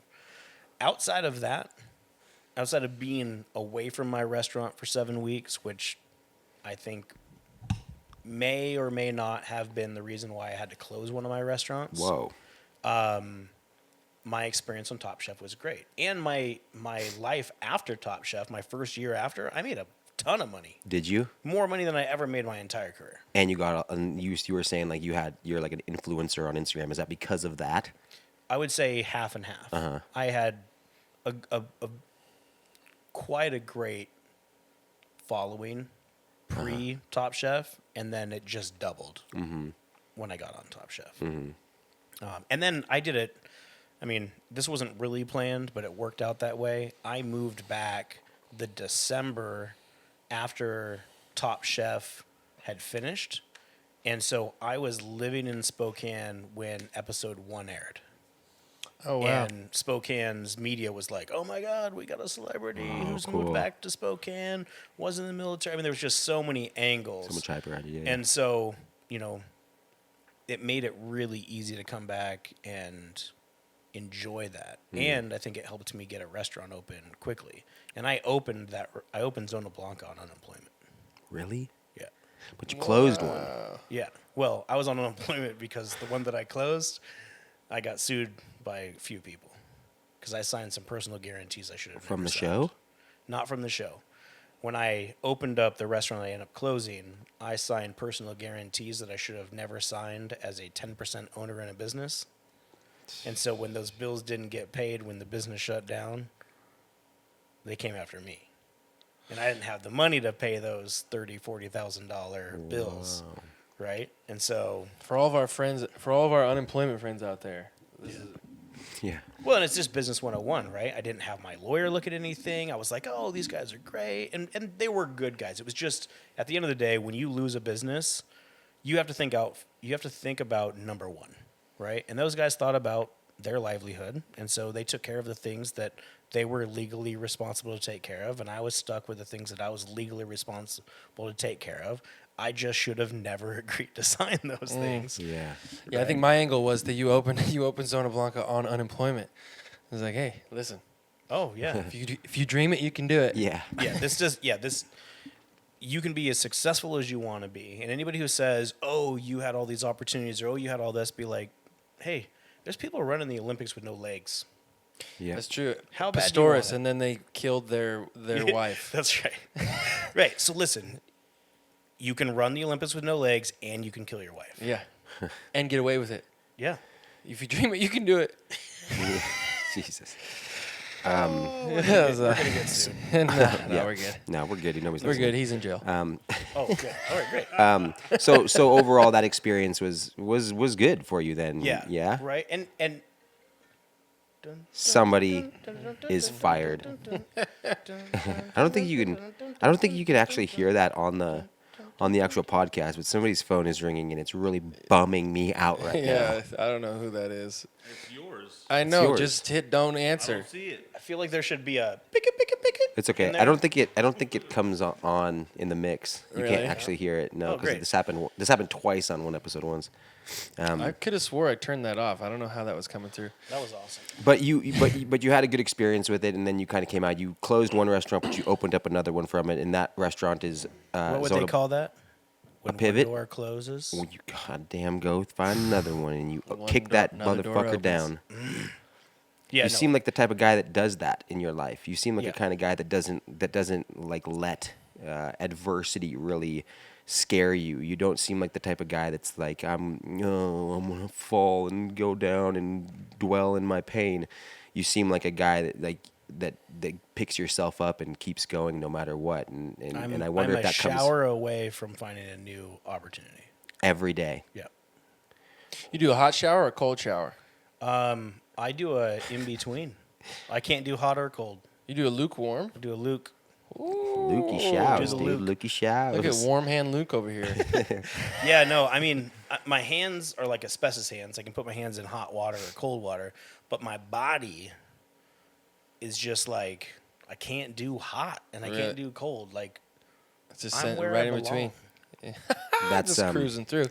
we probably have your grandpa to thank for that work ethic and that mentality where you keep going, right? Dude, my gramps, when he, let me see how I wrap this up. He opened a car business by selling one car, making profit off of that car, then buying two cars, making profit off of those cars, and then so on and so forth. And then ended up opening up franchise car dealerships with Hyundai and Mazda. And then getting out of the corporate game and then going into used car sales until he became wealthy, and then pieced out America, went to Mexico. Awesome. Right. So Drank yeah, I tequila. believe very similar, like his style of like take this small little thing, make it successful, and then get two small things to make them successful and handle what you can handle. Zona Blanca, 400 square foot kitchen, Wow. $500,000 a year in sales. Jeez. I would have never thought I could do that. Yeah. Right? Now, at 11% profit, that's not a lot of money, right? Sure. But it allowed me just enough to be able to do something else. And so everything that I've done is I've taken these small amounts of opportunity and I've turned it into big Positive opportunity. equity and just putting it back into something Yeah. new and making it big. And that's how I've been able to grow. Yeah, but it seems like, like your grandpa, I mean, maybe your grandpa was a huge fan of cars and what he was selling. It seems, I'm not sure. It sounds like I don't know, like, I don't know if you're ever going to, you could correct me, but like, I don't know if you'll ever give up on this because it seems like you genuinely love making food and you love like the experimentation process of it and the creativity and like what your mom said, like take that plate and look at that plate as a canvas. So it seems like you're always kind of learning more about what you can what kind of I think it's painting that you and could put. challenges, like all together. I really love the challenge, and I love solving things.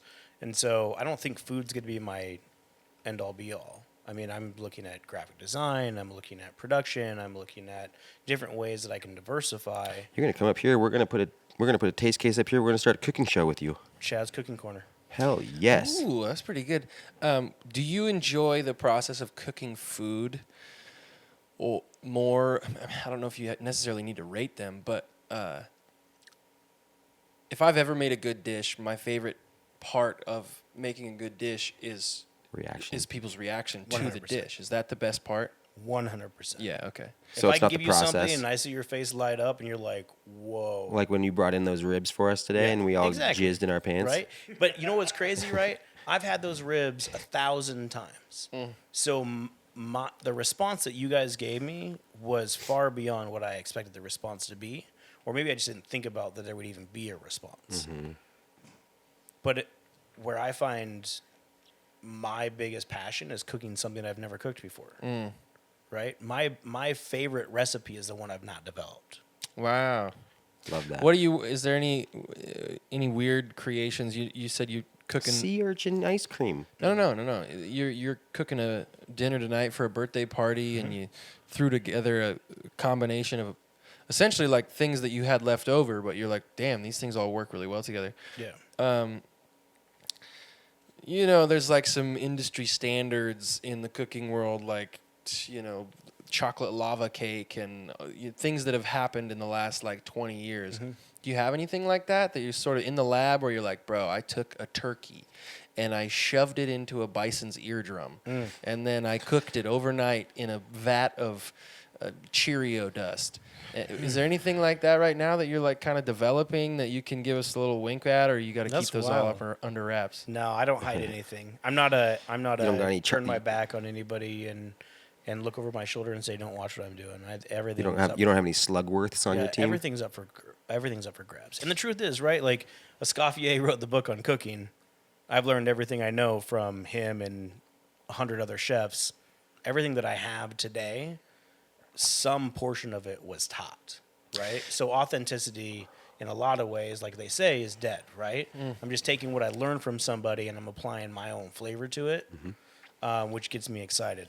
Are chefs pretty? Sorry to cut you off. Are chefs pretty good at sharing knowledge, or is there a lot of like they'll share it up to a point where it's like the secret ingredient is always the cliffhanger? People's like, there's a little secret ingredient in this. I feel like mature chefs are completely open to Sharing knowledge. sharing everything. Yeah, that's cool. Right? And I think younger guys have this like, I got to keep this for myself. I can't let anybody see what I'm doing when it's probably been done 1,000 times. Well, it also comes from the way you're putting in the work, like the love and the each canvas is different. You know, it's how you paint. It's not is. necessarily the colors you got. Thing that I'm working on right now, gosh, I don't know. Like, I just hired this chef. I just hired 2 amazing chefs that both moved from Southern California. That was awesome. Sorry, I had a grumble in my I tummy. hope that. That's the Definitely on ribs. the tape. That's amazing. Yikes. Jesus. Whoopsies. That's my hot Cheeto dust in my belly button. That was Lazarus. That wasn't Jesus. Oh, fair enough. So I hired these 2 incredible chefs.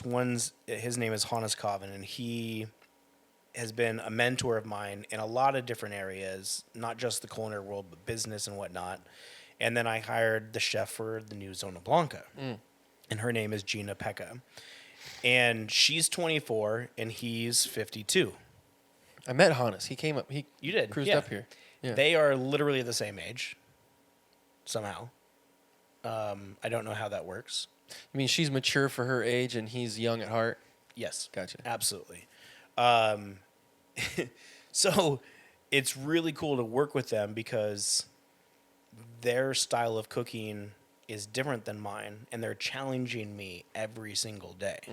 But what's really cool about it is I'll come up with an idea, and then I'll present it to them because I really care about their opinion, and I know they're going to make me better. And everything just goes crazy. Right? And it's just like we're like pulling things out of the air and we're like, oh, well, what if we did this? And then what if we did that? And then all of a sudden, this dish that I would have normally gone this one direction with has like multiple dimensions.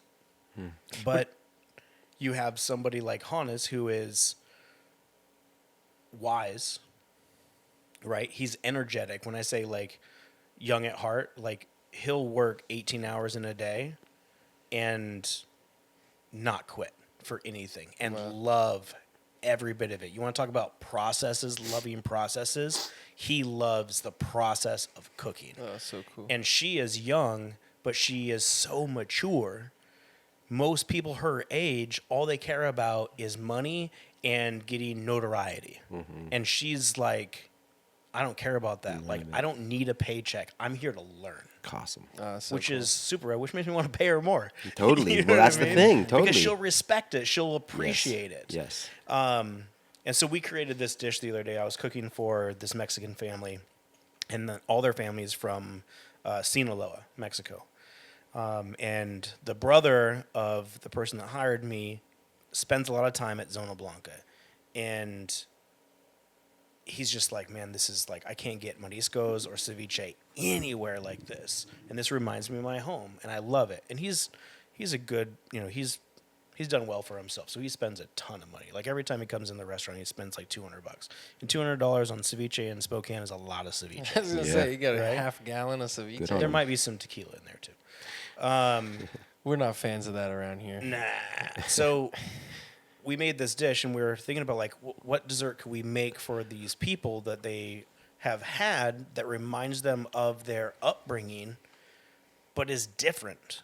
And so we did a tres leches, which is like a 3 milk cake. Yeah. So you make a cake, you let it kind of dry out a little bit, and then you pour over this milk or 3 cream style sauce over it that's liquidy, and you let it reabsorb all that in there, so it becomes really decadent, right?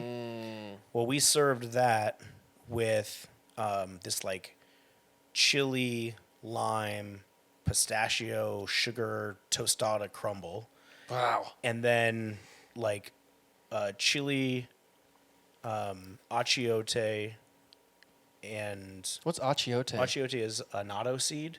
It's like what's used in like al pastor, Okay. marinating pork, or even lipstick. They use it as a pigment for lipstick. Oh, no way. Food coloring, so on and so forth. So we made these berries kind of a little bit earthy and spicy. We put chili negro in the cake with the chocolate. Then we made this like chili negro cream that soaked into the cake. And then we served it with rosemary ice cream. I'm so glad you fed us before you came here, because we would be sitting here just Salivating, drizzling in yeah. our faces right now. Still drizzling, dude. Yeah, I know. They call me DJ Drizz. Ooh. And they freaking loved it. And they kept each table kept calling us to their table and saying, "How did you make this? Oh my gosh, like this reminds me of tres leches, but like flavors I've never had before." And so the idea started with, let's make a chocolate tres leches. Wow. And then it Expand just on it. moved and moved and moved, but we still stayed within like the cultural aspects. We still used ingredients from their history, right? And man, it was cool. And it was great to see them appreciate it, right? Because like For sure. this is a full Mexican family that like is very in touch with yeah. their roots. And they're like, This is the best thing I've ever had. you know, because you could create something as a white kid, right? You could create something from somebody else's culture and they go like, bro, you just didn't hit. Totally. That didn't slap. Yep. That didn't slap, Yeah. dude. Slap that I knew tuna. I was gonna get Slap that trout. My daughters taught me. They said, "Dad, that slaps." And I'm like, "What does that even mean?" Right? It's kind of like the word bop. I've been hearing this a lot recently. Yeah. That's a bop. It's a bop. I mean, you get it. You know, I get it. makes Yeah. sense. I mean, it's Yeah. the joy It's of new words, language. man. I knew what they were talking about, Right. like Yeah. by the way they said it. But I was we just we like, act "Snaps." too old when we're just like, oh, what does that What does mean? that mean? It's just like, shut the fuck up, dude. It means it's good. Yeah. Like this is bad. Yeah, like Oh, remember? you mean it's good? yeah, right. Yep. Remember when we'd be Okay. like, "Man, that shit is Yeah. whoa," Yeah. Yeah. you know, or like Yeah. that's dumb. Yeah. Yeah. That's And you're like, dude, that is so- stupid. So it's good. Yeah. Are you a sports fan, Chad? A little. A little bit. What's your sport? I will watch football, You'll but wa- I'd prefer to be at the game. Sure. Okay. And I'd probably prefer to walk around the stadium finding different food Food. things Yeah. and see how, like, my chef was talking about this the other day. You go to a nacho stand on one level, and then you go to the nacho stand on the other level and see how the two different people made the nachos. Is Right. there? Have you been to which stadium is really doing it well? Because most stadiums have piss poor food. Yeah. Is there one that you could highlight that is really doing it well? I feel like Petco Park did a good job. Yeah. What's Yeah. Petco Park? That's where the Padres play. Oh, The most yeah, Their Seattle team sucks, but the food is pretty good. the people just go for the Well, onion it's rings. such a vibe there, right? Yeah. Like, I mean, you're right on the water. You're on an island. You know, you have beautiful weather, beautiful people. They have different levels of bars, and it's a party. You Yeah. know, so it's like you can't help but to have a great time. I spend 15, 20 minutes in my seat. Petco Park, dude. All the pets of the world. Yeah. That's crazy. That's the Padres? Today, Padres? Junior. I was going to say Friars. Pittsburgh So Pirates. I was Padres. asking you if you're a sports fan because I wanted to. I was trying to curtail into a question. So you're a football fan. Bo Jackson, maybe one of the greatest athletes of all time. Utilitarian, right? Yeah. He could play football. He was a killer baseball player. Apparently, can like shoot a moving target with a bow and arrow with his feet. Wow. Have you heard about this? No. You got to watch the Bo can rock a boat. dude, yeah, like a 30 for 30. The 30 for 30 on Bo Jackson is really incredible. But is there an ingredient that is like the Bo Jackson of football that just is so versatile? I mean, not to count out salt and pepper and like count out the category. Is there a specific ingredient that you're like, I could use that ingredient in pretty much every dish and it's always going to go great? Is it an herb, a spice, a cilantro, a thyme? Is there a specific ingredient that you're like, that's the Bo Jackson of food? Well, I think herbs in general. Herbs in general, Right? yeah. I mean, you can make herbs savory. You can make them sweet. You know, Mine's green egg? Tabasco. egg. Egg's probably the most universal. Yeah, shit, egg ingredient probably out there. I would agree with you on that. Is there a meat?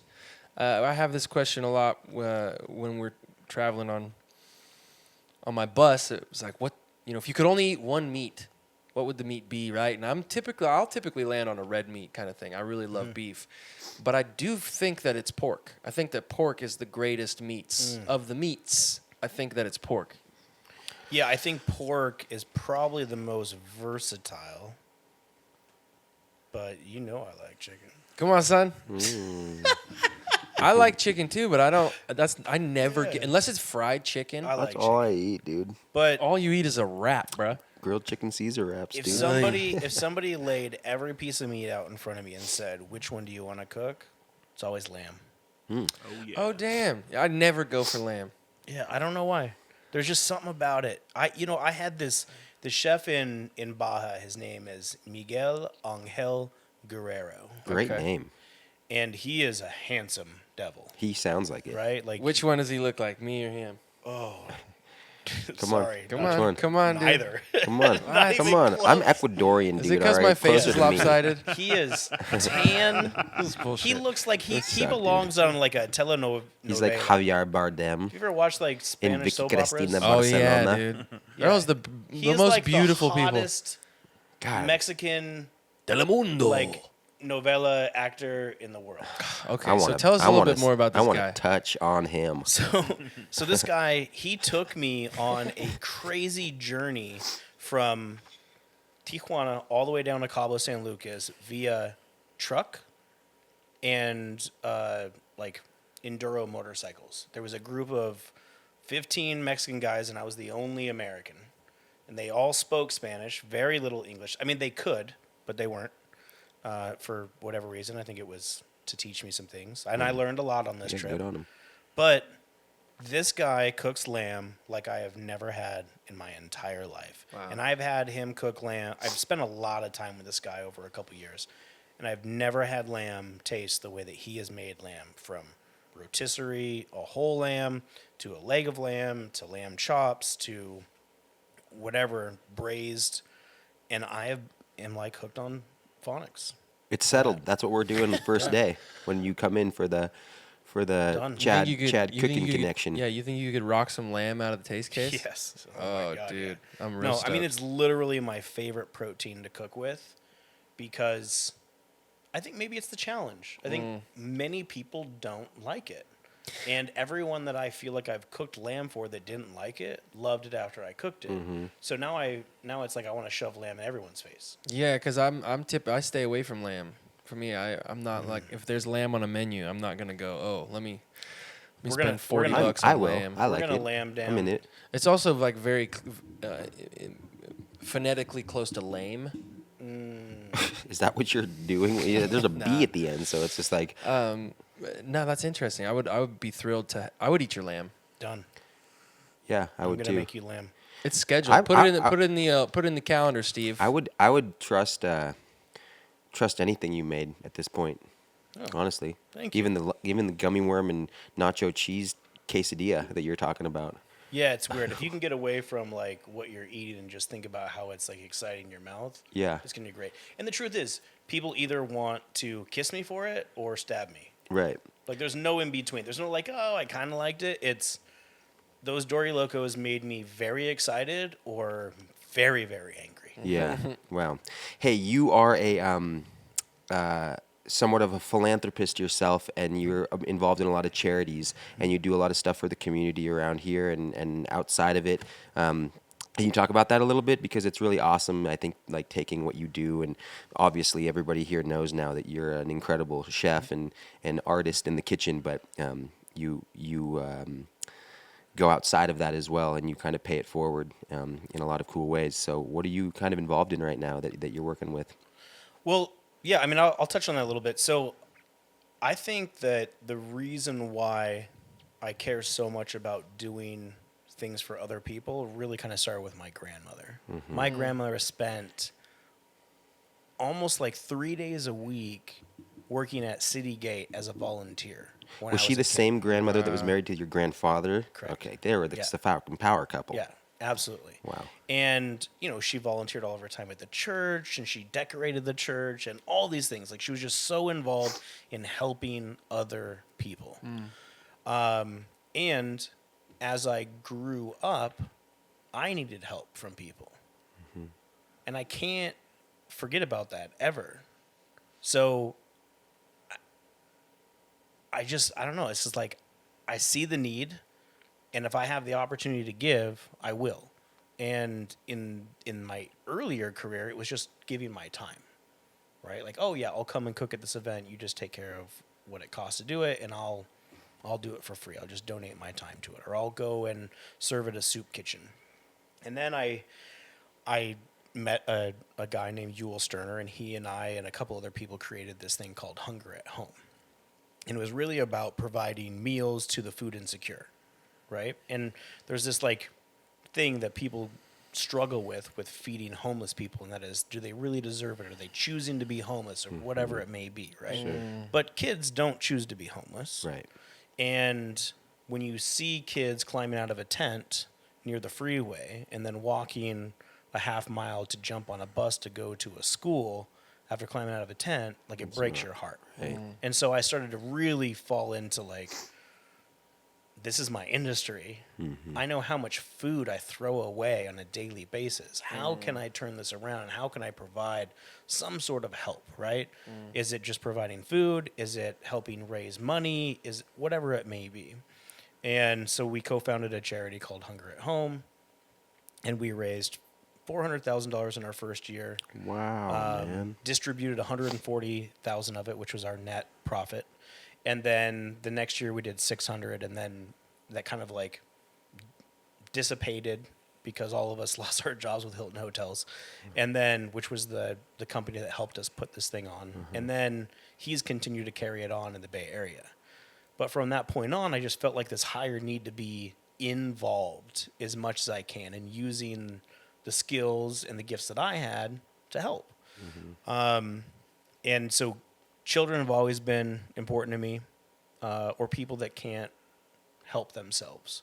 And when I came back, I did a lot of charity work in San Diego. When I came back here, I was like, well, I can't just stop this. Like, this isn't just one area. This is my life. I have to continue to give back where I can. And I was lucky enough to, be asked to MC a couple of events and get involved with,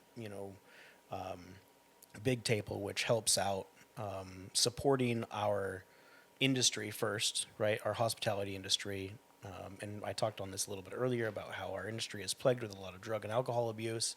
And so how do we help provide services? And by raising money through Big Table, they can provide help to these people, or low income cooks or dishwashers that end up having a child and they can't afford a crib or housing or whatever. Can we help pay their rent and things like that? And so, first I attacked, our industry. And then as I started raising a lot of funds, I started getting approached by other people. And I don't know, man, I'm a sucker. I'm a sucker for helping people out. I hate seeing people hurt. Yeah. It's the worst thing in the world, and I'll put myself in a position where I may find failure to make sure that somebody else is okay, right? That's and it's awesome, not man. for anything other than just like, I don't know, I can't say no. I'm sitting at an auction and I see a video and it brings a tear to my eye, and I'm like, I'll donate $1,000. Yeah. I'll donate this. I'll donate that. I'll donate a dinner. You know, hey, how can we make this dinner even more? Like, can we make 2 dinners? Can we make 3 dinners? Can we make 5? What are we gonna do? And yeah, I mean, it just brings joy to see something like that help somebody. It's really awesome, man. It's really, really cool. And I haven't known much about you before today, but I have a lot of admiration for you, man. It's really, really cool. Thanks. I think it's such a cool thing that you're doing just in all around, man, with all of your businesses. And even though that, like, we're in the middle of this pandemic and you're having to pivot because of the circumstances, I don't know, man, your grandma and grandpa instilled some really good values in you, and you got a sturdy dome in your brain there, man. You're a straight shooter. You got some really good things going on, man. It's inspiring. Really cool. Thanks. Yeah, man. I appreciate it. Thank I mean, you. before today, I just thought that you were a parking lot attendant. I am. That's all I do. That was my first. That was my first I was introduction. I was gonna you, park. Well, I'm a valet. I mean, that's really Yeah. my Oh, title. sorry. Yeah. What? Tell me the 'Cause story. I don't. You don't even know because you delegated me. I think it was you. You're just like, hey, dude. It was when you were doing your Stone family field trip, and you were like, bro, we got like 800 people coming to this thing. You got to go up to the parking lot out here and like be the parking lot attendant. And I was just like, okay.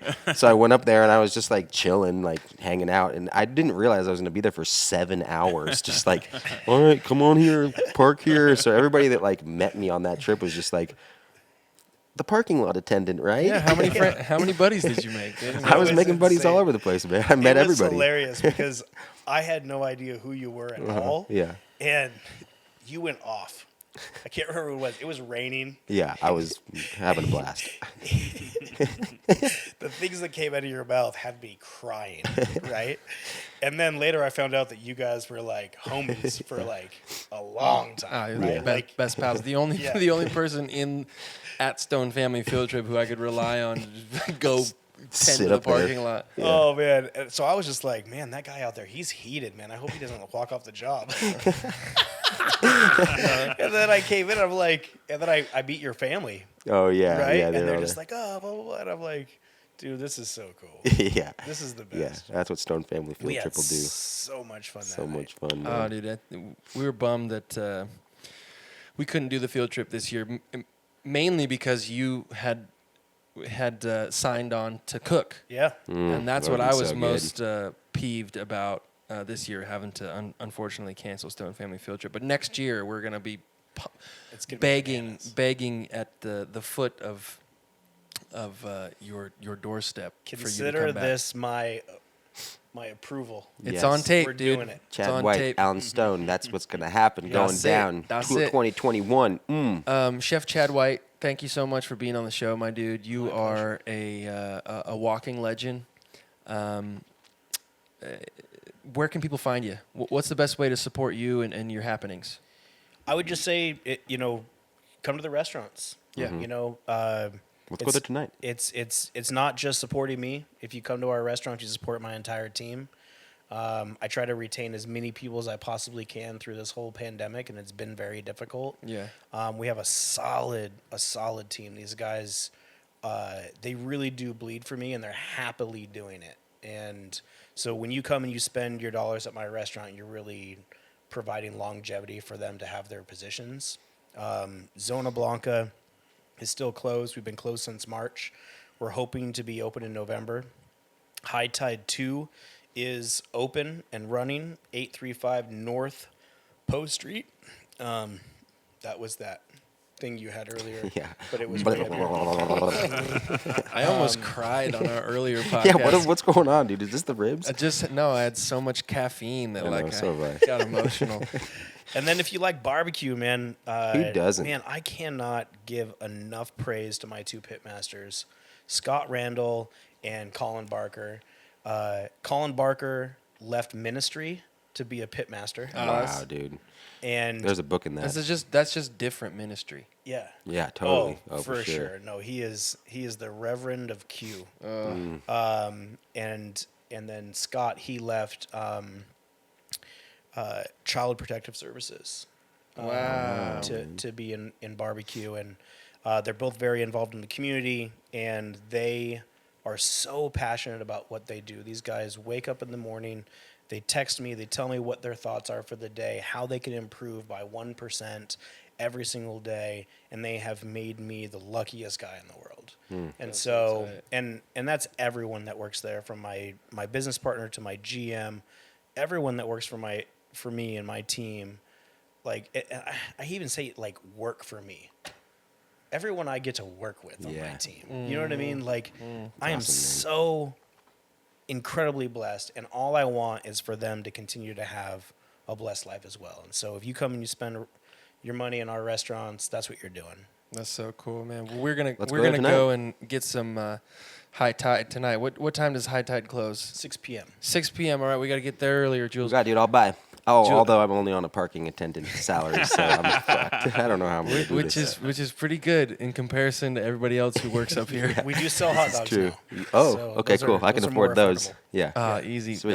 Chad, you're a legend. Thank you so much for being on the show, and I can't wait to have that leg of lamb when you get up here with You're the an taste artist, man. case. Yeah, we're gonna start this thing. So people who are listening, the next sister company of this Live at the Lodge umbrella is Chad White Cooking Connection. You know what, though? We need to have them name it. Them? Yeah, why don't you shoot in the comments what you think we should name our cooking hour with Chad White. We could throw in an idea or two, and you might just get picked. And if you do get picked, we'll send you a freeze-dried leg of lamb. Yes. I know people with liquid nitrogen, so we can make it happen. Send them some freeze-dried seal.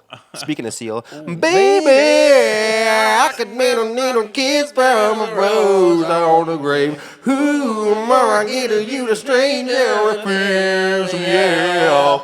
Now that your roses are blue, like it's the blue on the rain. Na na na na na na na na. Chef Chad White.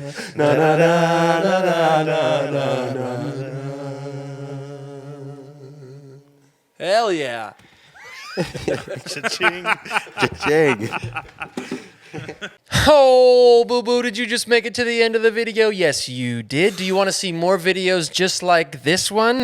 Do you? Well, then head over to patreon.com/Live at the Lodge, where you can support the How Goods of this podcast, as well as the entire Live at the Lodge family. Yep, yeah, you're going to get exclusive merch, personalized shout-out videos. Me and Jules, we're going to show up at your house and baptize your nephew, huh? Check it out, patreon.com/Live at the Lodge.